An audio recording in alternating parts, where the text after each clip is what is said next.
Some of 11 terms, ఇది మనకు ఎగ్జామినేషన్లో ఇచ్చిన questions. Sum of 11 terms is equal to sum of 19 terms. Sum of 30 terms ఎంత? Sum of 11 terms is equal to sum of 19 terms. Sum of 30 terms ఎంత? ఇది అంక శ్రేణిలో ఏ ఫార్ములాలు ఏది యూజ్ చేయను, లాజిక్ మీద అప్లై చేసి సాల్వ్ చేద్దాం. 11 ఒక సిరీస్ ఉందట, 11 టర్మ్స్ల సమ్ము 19 టర్మ్స్ల సమ్ తోటి సమానమట. అయితే 30 టర్మ్స్ల సమ్ వాల్యూ ఎంత? Sum of 11 terms is equal to sum of 19 terms. Sum of 30 terms ఈ వాల్యూ ఎంత? రైట్, ఈ క్వశ్చన్ని నేనైతే ఎలా సాల్వ్ చేస్తానో చూపెడతాను సార్ మీకు. టెక్స్ట్ బుక్ పద్ధతి కాకుండా నేనైతే ఈ క్వశ్చన్ని ఎలా సాల్వ్ చేస్తాను. Anil Nair's way, logical non formulaic way. Sum of 11 terms is equal to sum of 19 terms. Sum of 11 terms first method కాబట్టి నేను అన్ని నీట్గా రాస్తాను. T1 T2 T3 and so on up to T11. ఒక సిరీస్ ఉంది 11 టర్మ్స్ ఈజ్ ఈక్వల్ టు అదే సిరీస్లో 19 terms తోటి సమానము.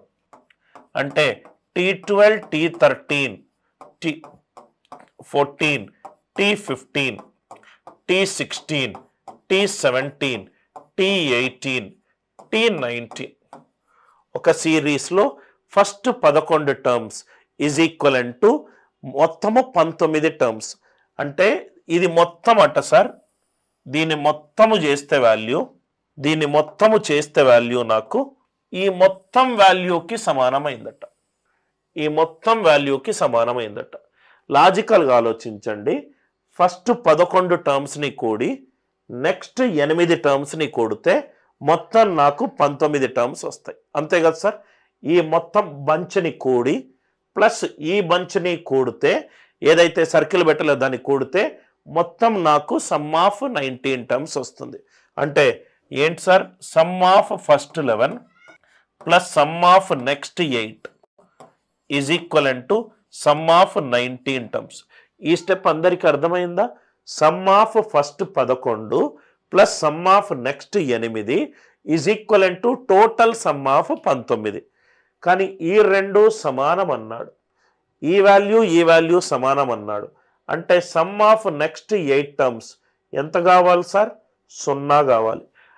ఇది ప్లస్ ఇది కూడితే మొత్తం వచ్చింది అని అంటే దీని వాల్యూ ఎంత కావాలి? సమ్. ఈ 11 టర్మ్స్ ప్లస్ 8 టర్మ్స్ కూడితే మొత్తం 19 వచ్చింది. అంటే సమ్ ఆఫ్ నెక్స్ట్ 8 టర్మ్స్ ఎంత కావాలి? 0 కావాలి. అరే సమ్ 0 అయినప్పుడు average is SN by N. Average is SN by N. Some 0 అయితే సమ్ ఆఫ్ నెక్స్ట్ 8 టర్మ్స్ సగటు కూడా 0 అవుతుంది. ఎందుకంటే సగటు అని అంటే average is SN by N. సగటు ఎప్పుడు అవుతుంది? 8 టర్మ్స్ అంటే 1 2 3 4 1 2 3 4. మిడ్ వాల్యూ ఎంత? T15.5 T15.50. అందరికీ ఈ లాజిక్ క్లియర్గా అర్థమైందా? Some of 11 terms is equal to sum of 19 terms. First 11 is equal to total 19. అంటే మిగతా 8 టర్మ్స్ సమ్ 0. సమ్ 0 అయినప్పుడు సగటు ఏమవుతుంది? 0 అవుతుంది. సగటు ఎలా కనుక్కుంటాను? 4 లెఫ్ట్ 4 రైట్. మిడ్ వాల్యూ ఎంత? T15.5. అయిపోయింది క్వశ్చన్. వాడు క్వశ్చన్లో ఏమడుగుతున్నాడు? 30 టర్మ్స్లో సమ్ అడుగుతున్నాడు. 30 టర్మ్స్ అంటే 15 లెఫ్ట్ 15 రైట్. మిడ్ వాల్యూ ఎంత? 15.5. ఇది యాక్చువల్గా ఇది సమ్ కావాలంటే average is SN by N. Average 0 అవుతే సమ్ ఏమవుతుంది? 0 అవుతుంది. యావరేజ్ 0 అవుతే సమ్ ఎంత అవుతుంది? 0 అవుతుంది. చాలా నీట్గా స్టెప్ బై స్టెప్ ఎక్స్ప్లెయిన్ చేస్తున్నాను చూడండి. ఏ ఫార్ములాలు ఉండవు sir. Some of 11 terms is equal to sum of 19 terms. First 11 terms is equal to మొత్తం 19 టర్మ్స్. అంటే last 8 terms sum 0. Last 8 terms sum 0. Last 8 terms sum 0. Last 8 terms సగటు కూడా 0 అవుతుంది. Some 0 అయినప్పుడు సగటు ఏమవుతుంది? 4 లెఫ్ట్ 4 రైట్. మిడ్ వాల్యూ ఎంత? T 15.5. ఇది యాక్చువల్గా దీని సగటు కూడా 30 టర్మ్స్ కనుక ఉంటే 15 లెఫ్ట్ 15 రైట్, మిడ్ ఎంత? T 15.5. సో యావరేజ్ 0 అవుతే సమ్ ఏమవుతుంది? 0 అవుతుంది. దయచేసి ఒక్కొక్కరు పెన్ను డ్రాప్ చేయండి సార్, పెన్ను డ్రాప్ చేయండి. ఇది జనరల్గా 1 నిమిషం తీసుకునే లెక్క. అనిల్ నాయర్స్ లాజిక్ అర్థం అయిపోయిన తర్వాత మీరు ఫాస్ట్గా చేస్తారు అని నేను అనుకుంటున్నా. Sum of 30 terms is equivalent to sum of 40 terms. Sum of 70 terms ఎంత? Sum of 30 terms is equivalent to 40 terms. ఒక సిరీస్ ఉంది. ఫస్ట్ 30 సంఖ్యల మొత్తము 40 సంఖ్యల మొత్తానికి సమానము. ఫస్ట్ 30 సంఖ్యల మొత్తం 40 సంఖ్యల మొత్తానికి సమానము. అంటే లాస్ట్ 10 సంఖ్యల సమ్ ఎంత సార్? లాస్ట్ 10 సంఖ్యల సమ్ ఎంత? 0. లాస్ట్ 10 సంఖ్యల సమ్ 0 అయినప్పుడు దాని యొక్క సగటు ఏమవుతుంది? 31, 32, 33, 34, 35, 36, 37, 38, 39, 40. ఇది రాయాల్సిన అవసరము లేదు. అందరికీ అర్థమైందా?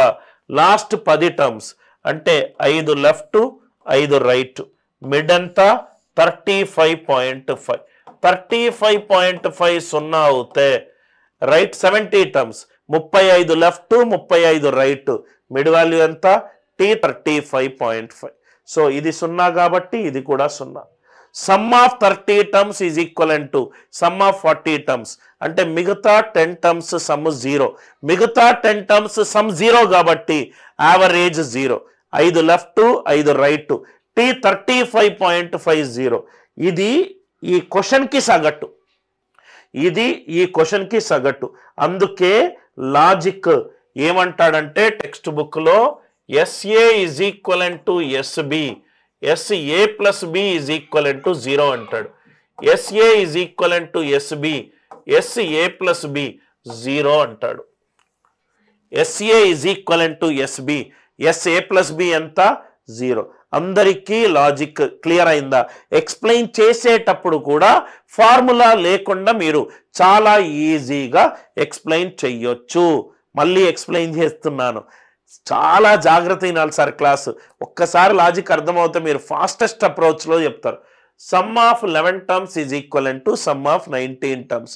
అంటే మిగతా 8 టర్మ్స్ సమ్ 0. 8 టర్మ్స్ సమ్ 0 అయితే 4 left 4 right. So mid value 15.50. 30 terms అడిగాడు, 15 లెఫ్ట్ 15 రైట్. సో కాబట్టి సమ్ కూడా 0 అవుతుంది. సమ్ కూడా 0 అవుతుంది. లాజిక్ అందరికీ క్లియర్ అయిందా? మీకు ఎగ్జామినేషన్లో S50 is equivalent to S70, S120 ఎంత అని అడిగాడు. ఆన్సర్ ఏమవుతుంది సార్? పెద్ద 0. ఎప్పుడు అది? సిరీస్ అంక శ్రేణిలో ఉన్నప్పుడు. S50 is equivalent to S70, S120. ఎలా సార్ 0? మొత్తము 70 టర్ములు ఉన్నాయి. 50 terms is equivalent to 70 terms. అంటే చివరి 20 టర్మ్స్ సమ్ 0. 20 టర్మ్స్ సమ్ 0 అంటే 10 లెఫ్ట్ 10 రైట్. అంటే 60.50, T 60.50. 120 టర్మ్స్ అవుతే 60 లెఫ్ట్ 60 రైట్. సో T 60.50 అవుతే సమ్ 120 టర్మ్స్కి 0. అదే కాకపోతే ఎట్లా? అది మనం ఎట్లయినా ప్రాక్టీస్ ప్రాబ్లంలో చేద్దాము. ఈ లాజిక్ అందరికీ అర్థమైందా?